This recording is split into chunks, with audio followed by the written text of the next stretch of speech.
Hey guys, welcome back to another episode of Esports, Metaverse, and Beyond. And today we're here with businessman, innovator, and president of Lasell University, Eric Turner. Welcome to the show. Thank you so much. I'm glad to be here. Glad to talk to you guys. It's an honor to sit down with. It's an honor to sit down with you today, President Turner. As the first African American president of LaSalle University and a trailblazer in higher education, your leadership marks a new chapter for both the institution and the community. So, thank you for coming on the show with us today. You're quite Yes, welcome. thank you very much. I know we're going to have a great conversation today. So, before we dive in, let's play a little game. Are you up for a bit of fun? Absolutely. It's game time. If you could have a conversation with any historical figure or innovator, who would it be? Wow. I'll give you two. If it were any historical figure, it would certainly be Jesus Christ. I would love to talk to him. And if it's an innovator or certainly a thought leader, I'd love to talk to Albert Einstein. I have a lot of questions for him. Those are both great answers. Really fascinating picks. What's your favorite movie and why? Oh boy. I think my favorite, I think, I shouldn't even say I think, my family would laugh if I even hesitated on this. My favorite movie is The Godfather. Mm. And Really? the reason is, in spite of the criminal activity, what strikes me about it is are some of the real life kind of characteristics of interaction and organizational development and the like, and this idea that there are standards and rules for life and for behavior, and following those rules tends to be successful. And when you get outside of those rules, you actually tend to get in trouble. So they're in spite of it, as I said, being a gangster movie, there's some things to learn there. Wow, that's a really great answer. You hear The Godfather getting a lot of great reviews, and yeah, I don't really hear many people talk about it. So good choices. Thank you. Thanks for playing. You just earned 4,000 points. Oh, all right. Thank you. Now, if you could share a little bit about your backstory and the journey that led to where you are today, you'd be really interested in knowing. Well, I'll try not to do this in too much detail, but my journey is I was born and raised in Memphis, Tennessee, and went to college in Boston. I studied economics. I eventually got an MBA. And my professional career has been primarily in business, primarily in finance, and some technology and some other kind of fields. I started my career working for IBM. I was a salesperson selling large computers to businesses, and went from there into finance with IBM. When I went back to business school, I came out and worked on Wall Street as an investment banker for a number of years, and then came to work for the Commonwealth of Massachusetts as a deputy treasurer, and eventually as the director of the state lottery. After that, I went back into the private sector and worked at State Street Corporation, and then eventually worked for myself as a private consultant for small businesses and small business owners. In that time, I did a lot of volunteer work. I volunteered as a board member, a trustee of Lasell University, and eventually went to work for Lasell as a vice president, as provost, and then eventually as president. So that's probably a lot more than you wanted, but that's been my journey. It sounds like you got a lot of experience throughout your career, Mr. Turner. So you said you've been involved with LaSalle for a really long time now, around 25 years. What does it mean to you that now you serve as the first African American president of the university? Well, I think my involvement has been over 25 years. Most of that time has been, as I said, as a volunteer and as a trustee. It's only the last 8 years that I've actually been an employee. But to answer your question, LaSalle University is a 175-year-old institution. It's continually operated. So it was founded in 1851, and we're about to be 175 next year.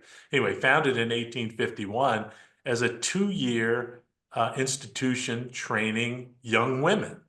And it's always been active in training students in both the classical sort of liberal arts, as well as preparing them for jobs and careers. So we're now a 4-year institution with graduate programs. And I think, my being at the helm here is significant. I think I hopefully serve as a model for all students, including students of color.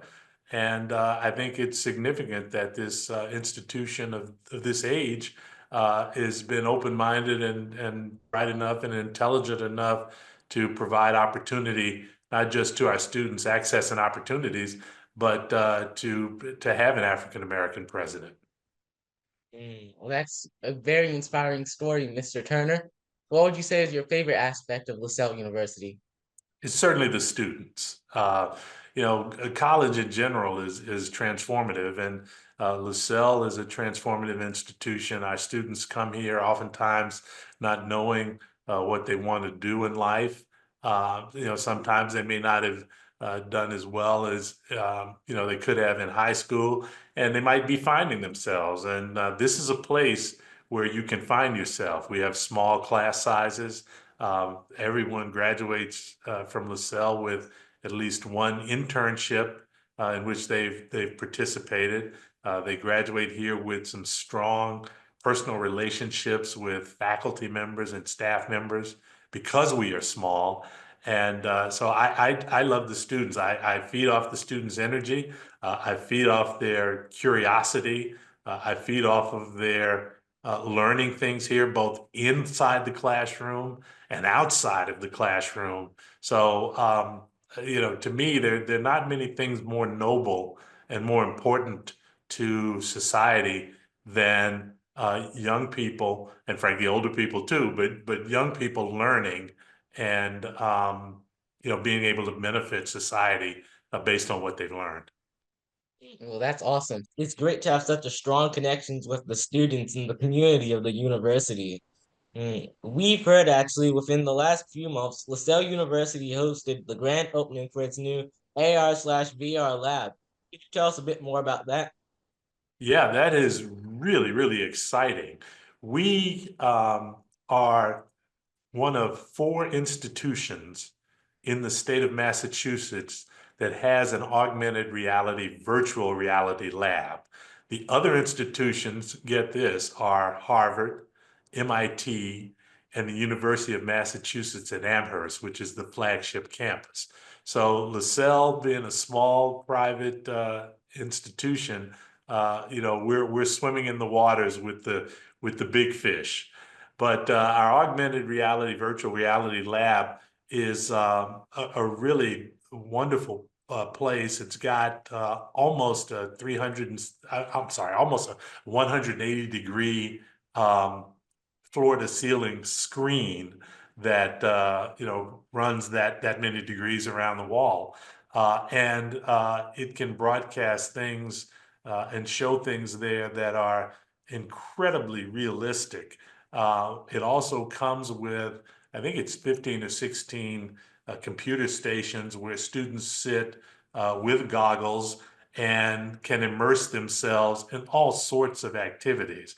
Some of the examples that we've shown have been, for instance, taking a human body and deconstructing it, with your mouse and your computer, where you can take off the skin. You can look at the muscle systems. You can look at the nervous system. You can pull out individual organs and go inside the organs. You can go inside the heart and actually watch it beating and see blood flowing in and out. So, those kinds of applications are going to be significant in our students' learning. And so it's not just science and biology. Our fashion program is looking forward to utilizing it for fashion design and fashion planning. We don't quite have an app for this, but I look forward to our humanities folks using it. And with the combination of artificial intelligence, I can envision having a conversation with William Shakespeare and asking him to talk about how he constructed his plays, or asking Alice Walker how she pulled together the books that she's written, and to talk directly with students about it. So I think the possibilities are going to be almost endless with this technology. It's fascinating. That's really true. Artificial intelligence and virtual reality can really simulate anything, and that's what makes it great, because you can get experience by going out into the real world, but virtual reality will help train for that without even needing to, risking other people's health or their safety, when you can practice and continue to practice and develop your skills inside the lab, inside your university. So I think that's really great. It's amazing just how immersive technology can make education and learning as a whole. And now, do I you think think you, I think you're right. I'm sorry to interrupt. I think you're right. I look forward to our students being immersed in that, and think about when they graduate from here, they're going to be ready for almost anything technology wise in their jobs and careers. that's right? It really helps being prepared. But not only that, do you think virtual reality is or will be more effective than learning with traditional textbooks? I think it will in a lot of in many respects. I don't know if it totally will be, but I think in a lot of respects it will be, just because it can bring what's on the written page to life.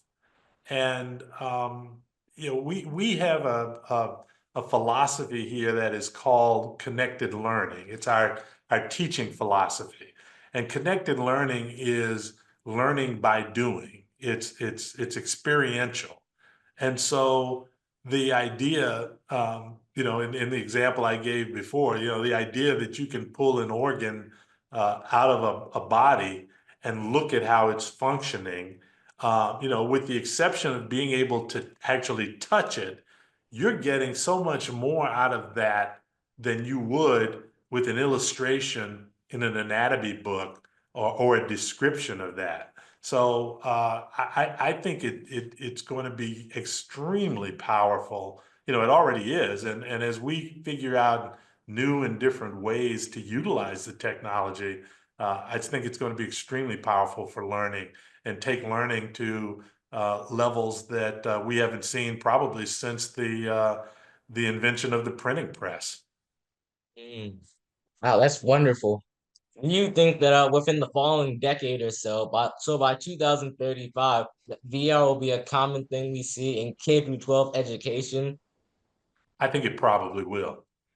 I think, when you look at how technology has advanced in recent decades, when you look at, for instance, how computing power continued to increase, and yet the price of computing continued to go down, and you see that in other technologies too. I think what you'll see, that same phenomenon, if you will, occur around virtual reality, certainly around artificial intelligence.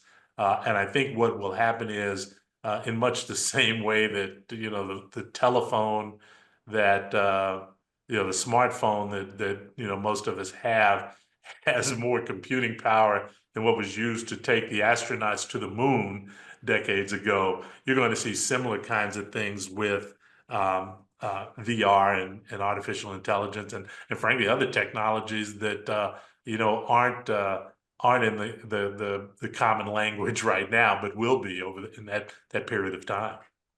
Hmm. So speaking of artificial intelligence, we heard that LaSalle University has also opened an artificial intelligence program. Can you tell us a little bit about that? Yeah, it's early on at this point. What we did is, we've done a few things. We have certain faculty who have been tasked with kind of being the leaders in um, understanding the uses of artificial intelligence, understanding as much of the technology as possible, and we expect them to bring that information back and share with all of our faculty so that they can be thinking about different ways to use it. Last year at this time, our provost and chief academic officer asked each of our faculty members over the summer to be researching and learning ways that they could implement and utilize artificial intelligence in their courses, in their classes, and in things that they do with students. So we're still early on with it, and we're looking at a number of different ways to utilize it in education. We have some faculty members who are a little further along and who are already incorporating it into their classwork and into their their learning by doing work and the like. I think most people are dealing with Copilot or a Chat GPT or other tools, and really just trying to get used to them and figure out ways that that they can be useful. So we're still a little early on the learning curve, but as an institution, we expect to get up that learning curve relatively quickly, and we're continuing to work on it. LaSalle University really fascinates me. It has so many advanced technologies like VR, AR, and AI, which not a lot of other colleges have. So it's just a really amazing thing that LaSalle can do all these sorts of amazing things. Well, we've tried. We've had a recent history of trying to or trying a lot of things, and we've got a culture where we will try new ideas, not just willy-nilly, but ideas that we think have some promise, and we're not afraid to pilot things or to test them out. And if they work, great, we're willing to invest more resources in them and more time. And if they don't, we're not willing to or we are willing to shut them down and say that didn't work, and maybe we come back to it later, or maybe not. But I think a big part of being successful as a person, and certainly as an organization, is trying things and failing. And if you don't get used to failing, it's very hard to be successful. And so, as I said, you don't try stupid things, but you're thoughtful about the moves you make and what you try to do. And every time you fail, there is so much you learn from failing. And so we try to do that organizationally, not just personally. Yeah, well, we really appreciate the effort because it's great to try out new things. And especially helps the students too, because it helps them stay ahead of the curve. As you were saying, they get new experiences and it keeps them open-minded to all this technology that will probably be implemented within the next 5 to 10 years, if not sooner. So You, it's great you're, that they're getting to try this stuff out at an you're, earlier age and gain this experience. you're so right. A lot of parents and educators fear that AI might replace a traditional education system and teachers, as AI is getting so advanced these days. What are your thoughts about that? Well, it's funny. Our faculty, probably like most teachers, initially were very concerned about AI because it could so easily be used for cheating, right? You could get AI to write a paper or whatever. But I think two things happen. I think one, faculty and teachers in general realized that this isn't much different than the internet or other forms of technology that people have taken and used to embrace.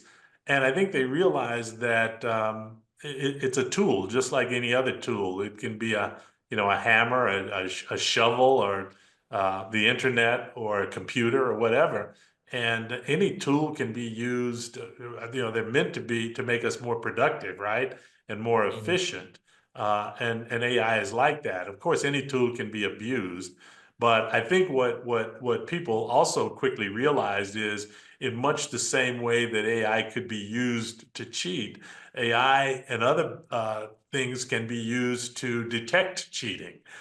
So the benefits clearly outweigh any disadvantages of it. So I think that sort of initial concern, that initial wariness about it for most places and most people has really just kind of gone out the window. So we are looking at just a number of different ways to utilize it in the classroom, outside of the classroom, in our administrative operations, in our so-called customer service. And so I think it has its place. I don't think it will replace teachers, but it gives teachers an extremely powerful tool. Right. I think that's the thought process that I think society should be moving into with artificial intelligence. Not that it should replace the teachers or people who are currently working to help society, but instead will be used as a tool to make their job easier and more effective. So I think that's a great thing that you guys are the process of teaching over there at LaSalle University. Yeah, I read something just, I think it was just yesterday, where I saw someone in finance, I think it was an analyst of some sort, who talked about, and of course, this is a tiny example, but I think it makes sense and can be applied across the spectrum.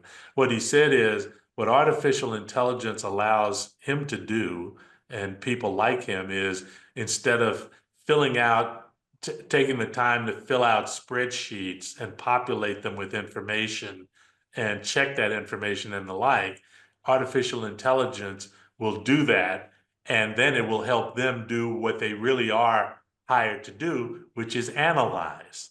And so I think that's just a tiny example of how, instead of replacing people, there's so many instances where it's really just going to make people more productive. That's right. My brother and I have been working on a project called Future Path AI. We actually won a competition in Food Called Arena for it. But essentially, our idea is that you can input your information that includes your hobbies, interests, financial budget or restraints, and potential job opportunities. And with that information, an AI will output what college you might want to go to. It will provide many recommendations for majors, minors, reason why you might want to take them to help plan out the college and career experience. So we really want to see people using artificial intelligence as a tool. And That so, yeah, I think it's definitely great, I'd say. That is great. I love that application, because I'm sure when you apply it, it's going to send everybody to LaSalle. Right, right. So currently in our education, we're in a moment of disruption. It's full of online learning, declining enrollments, student debt, and shifting perceptions of college. How is LaSalle University adapting to these new realities that people have come to, these new conclusions? Thank you. I love that. I love that question, because what you've done in that question is really encapsulated the challenge or challenges that higher education is facing these days. What we're trying to do is to be thoughtful about the trends that are taking place in this country and in society in general. There are 40, I think it's 40 million, 40 plus million Americans who have either a high school education or high school and some college. What that means, when you think about that, those are the folks who are most at risk to being disrupted out of their jobs or their livelihoods by the more rapid change of pace in business in general that keeps increasing, by global competition, and by technology. Probably the greatest threat today would be artificial intelligence. And by the way, a lot of people with bachelor's and master's degrees may get disrupted by those same factors. And so those folks have to relearn, retrain, retool, whatever you want to assign to it. And I think that the segment of society that should be best able to help those people would be higher education. In a lot of respects, higher education is not as prepared as it should be to help those people. So I see in Lasell's future, we're never going to not offer bachelor's degrees and master's degrees, and we actually are looking at offering a couple of doctorate degrees soon. But we will always do that. But I think our greatest contribution to society in the near and intermediate term is going to be how to help other learners learn and learn so that they can conduct their lives and earn their livelihoods. And it'll be teaching them things like ways to better utilize AI. It'll be teaching them things that interests that they may not have had up to this point. So I think that's not just an opportunity for higher education. I think it's an actual obligation of higher education in this society. I'll say one other thing at the risk of talking too much. Right now, Lasell University has a preschool. So we teach we teach children from infancy, 6 months, all the way through kindergarten. We do some training and teaching in high schools where we're teaching college courses to high schoolers. Of course, we have our undergraduates. We have non-traditional undergraduates in a online bachelor's degree program. We have our master's degree candidates. And what you may not know about Lasell is we also have a senior continuing care retirement community on our campus, which has a 450-hour per year education requirement for each resident of that institution. So we're teaching people from infancy through, we have centenarians at Lasell Village, the retirement community. So we're teaching people from their infancy to their hundreds at this point on this campus. That's what life has to be about in this society going forward. Lifelong learning. You should never stop learning, and higher education has to be a big part of that. That's great that you can teach people from the beginning of their life all the way up to the really an old age. It's really an amazing thing. And I think more people need to see learning as a good thing, a fun thing, since a lot of people are like, oh, I don't like school. Learning isn't fun. But learning is a thing which can change your life for the better. It's something that you should look forward to. You should love learning. Everyone should.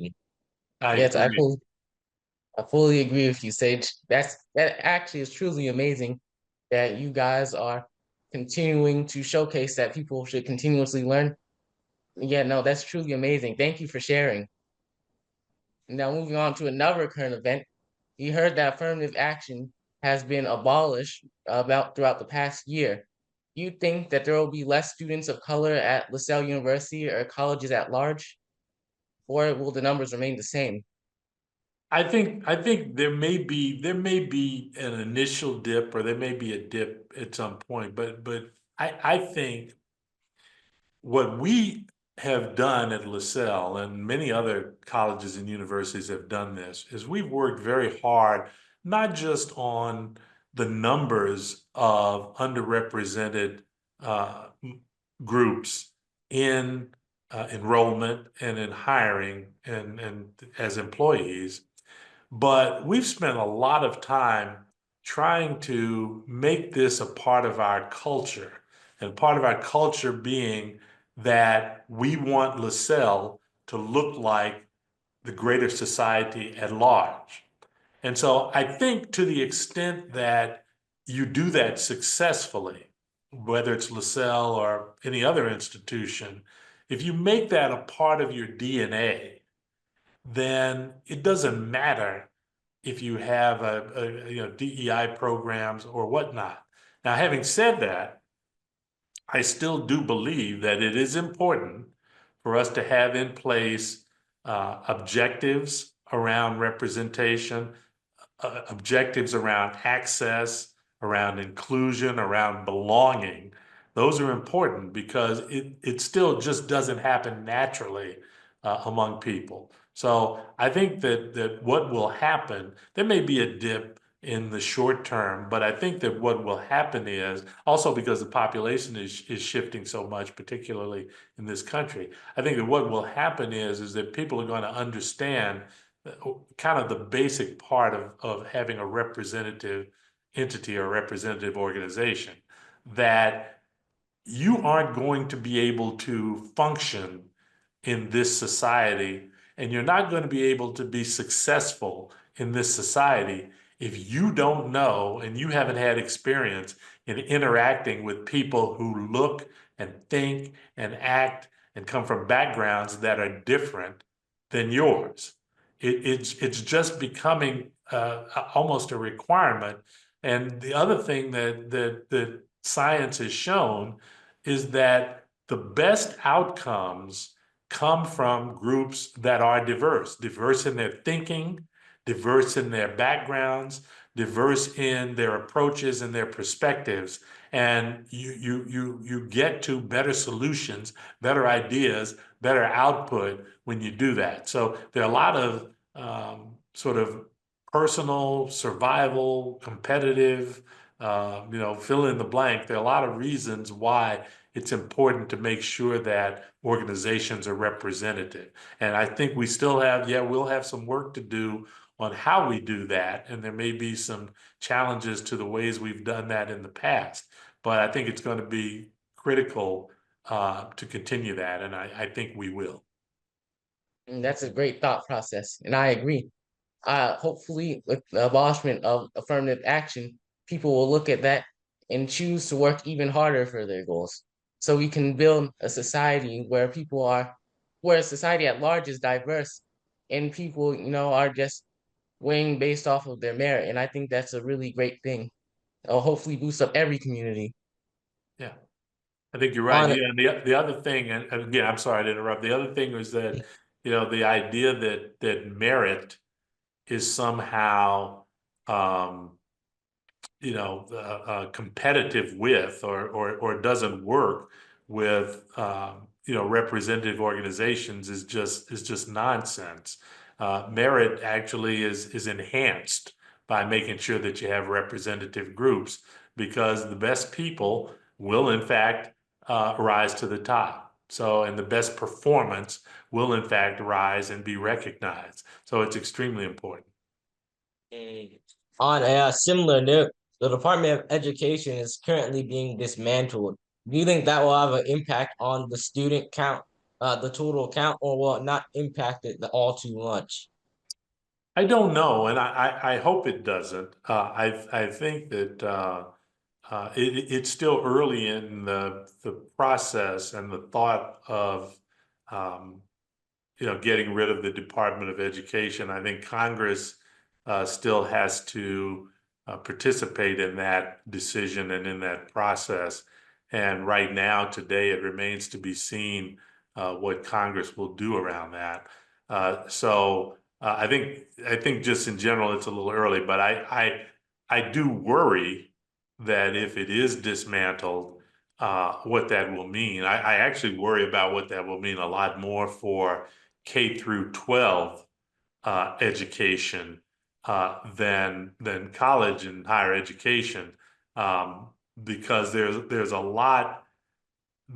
Not that higher education doesn't have issues that need to be addressed and fixed or whatnot, but I think our K through 12 education system in the country certainly needs a lot of attention, and for a lot of reasons deserves a lot of attention, because we need to make sure that we're educating our young people to the point of being able to go into higher education or go in directly into the workforce and be prepared in a way that allows them to be successful in those two paths.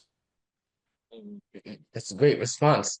Now we're getting close to wrapping up, but when LaSalle is looking for people attending their university, what are some skills and traits that they're looking for in their students? Well, I think the main thing we're looking for are students who want to learn. Students who may not necessarily have decided what path they want to take, but students who want to come and get a solid education in sort of traditional areas, and layered on top of that, a good education that will provide them employment when they're done. So, I talked about the connected learning philosophy. We're trying to make sure that our students, when they graduate from here, are career ready, that they're ready to go into whatever their chosen field is and be able to contribute from day one. Not that they know everything or know enough to run a business or to run an organization, but that they're able to contribute at the entry level and sometimes even further along than that. So, we're looking for students who want to continue to learn, and we're going to help them with that. We're going to help them prepare for their livelihoods going forward. That's a great thing to look out for in students, Mr. Turner. Now, when people look at your presidency in the next 30 or so years, what do you hope your students will say changed because you were here? I hope they will say that we have done what we've done since 1851, that we have managed to stay current in what we do, in our preparation of students, and that we have provided them with the ability to earn a good living, and that we have taught them to continue that education, to continue learning, because that's what separates us from all the other species on this planet. And we have that ability, and we need to take advantage of that. So yeah, I would hope they look back and say that he helped deliver this institution to the latter half of the 21st century in preparation for heading into the 22nd century. That should be a great thing to be remembered for. Yes, it would. So as we come to our conclusion now, what do you think is a piece of advice you can give to teenagers or adults who want to go to college and seek higher education? Well, I think the advice I try to give to most people, young people and older people, is to remember that no one accomplishes things on their own. No one is successful on their own. And the way and that you need to, work with others, you need to collaborate, you need to, to get people to help you. You need help. And one of the ways that I tell people to think about that is to try to know what you don't know. Try to recognize what you don't know. I think so many times we think we know a lot about this subject or that subject or being here or going there or whatever. But try to recognize what you don't know, because that will force you to ask for help. That will force you to collaborate. That will force you to work and utilize knowledge and accomplishments that other people have had, and allow you to take those things the next step. And if you do that, you will almost always be successful. So it's probably a little broader than going to college or whatnot, but I want people to be successful. And I think that's the way to do it. And I think in just about any endeavor, going to college or working or doing anything, working with your family or whatever, if you do those things, you'll be successful. That's some phenomenal advice right there. Thank you, Mr. Turner. Yes, thank you. This was a great conversation. I know I learned a lot from talking to you today. I definitely did too. Before we go, Thank you. Thank you both. I keep interrupting you, and I'm sorry about that, but you guys have me so excited and so energized. That's what happens. But thank you both. I really appreciate the time with you. No, thank you. This was a great conversation. And so, yeah, but before we go, where can people learn more about Lasell University and the programs they have to offer? It's very simple at lasell.edu. And our name is spelled LASELL. So lasell.edu, you can find out anything and everything you need to know about us there. All right. We had a really great interview today. So thank you, Mr. Turner, and the audience for joining us in today's episode of esports, metaverse, and beyond. We'll see you next time. Bye.